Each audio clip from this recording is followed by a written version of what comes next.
Good. Awesome, awesome. So how about those takedowns? You think that made the difference tonight?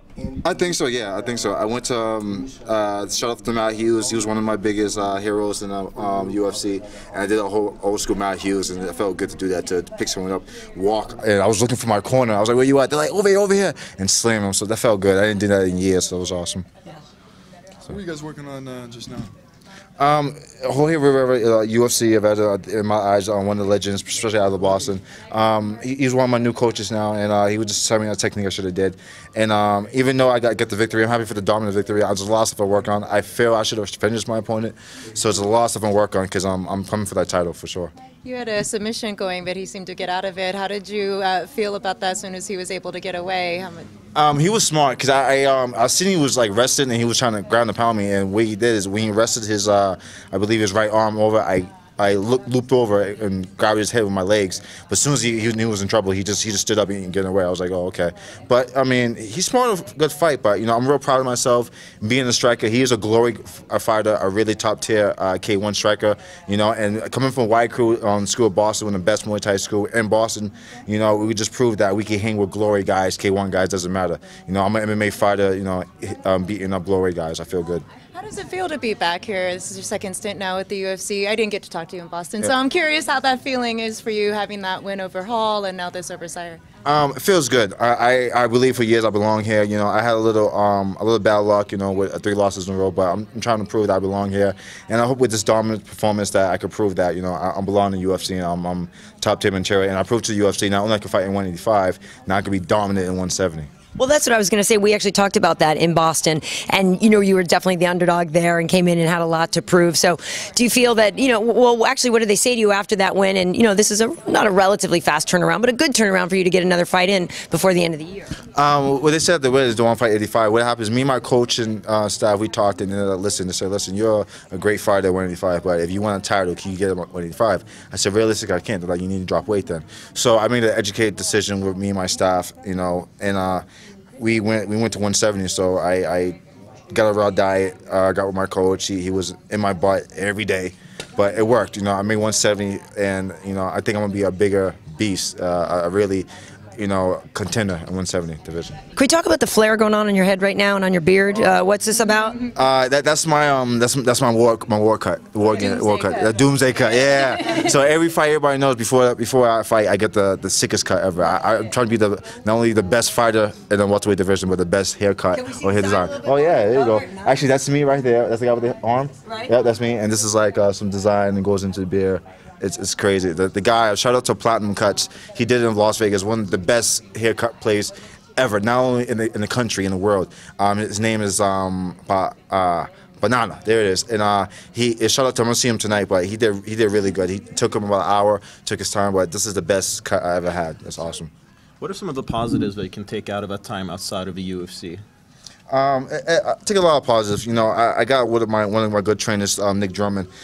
He helped me a lot, realize what I need to do. He's an upper-kind welterweight. You're going to see him soon in the UFC. He's my training partner. And he pushed me to do one of the best. Right now he's 7-0. He's a White Crew secret.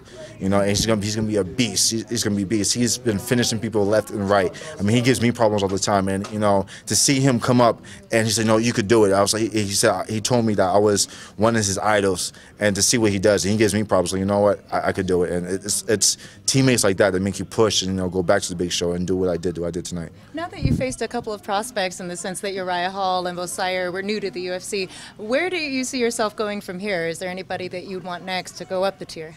Right now, I just want to take my time. I'll put who they fight in front of me. I'm gonna be educated, talk to my coach. It's also my coach. I'm really crazy. My coach, Crew John, he knows I'm a fighter. I'll fight anybody. I'll fight Brock Lesnar if I'm allowed to.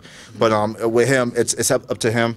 And if he makes the right decision, I'm gonna let him be. I just fight. I just like go in there and fight whoever. Everybody knows that I don't care. You 185, 170, I'll fight you. And he's gonna make the educated, decision who I should fight. And I got a lot of work to work on. I felt I should finish my opponent. I didn't. So it's a lot of stuff I got to work on before I become the fighter I want to be. But I'm on the way. I'm on the way there. And whoever they put in front of me, and if he okays it, I'm gonna fight. Is there anything in particular from this fight that you feel that you want to improve on or work on? My jiu-jitsu. I felt like I should be able to submit him. I mean, I passed him, mounted him, I took his back, but I should be able to finish him with my jiu-jitsu. My jiu-jitsu came a long way in my wrestling, and I should have been more easy to take him down. What it is I'm a stubborn kickboxer. I'm a stubborn Muay Thai practitioner. And, you know, everybody's like, oh, he's a Glory fighter. He's a K1 fighter. He fought some of the best guys in Glory. Excuse me. I think he was one of the best K1 fighters. He won the Grand Prix in K1, which is high level. And I stood and banged with one of the K1 fighters. You know, I was like, no, I want to test his striking. You know, I'm good for that. But, you know, I think I took him down enough and showed I'm down well-rounded. But I also showed that, you know, I can hang with some of the best strikers in the world. You brought in Jorge Rivera for this fight. Talk about your relationship with him and what did he bring to the team? Jorge Rivera has been one of my heroes. He was one of the first guys to go to UFC from Boston. And for years I idolized him and I wanted him to be in my corner. And when he says like, yes, it was an honor, and we actually built a team together. We're going to take over Boston in Rhode Island. It's going to be our new Columbia team.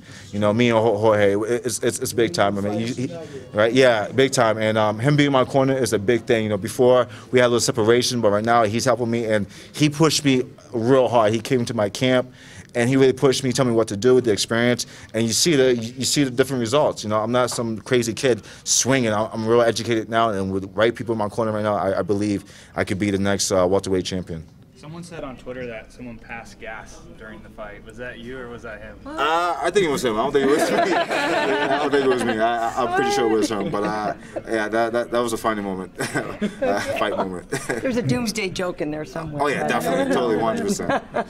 So, John, when exactly did the FBI stop coming around a white crew and stop bugging you guys? No comment, dude. No comment. I'm not gonna comment on that. I'm gonna leave that one alone. No comment. But I am gonna say Boston strong. I'm a proud American, you know, and I'm gonna leave it at that. There you go. Thanks. Thank you. Congrats. Sir.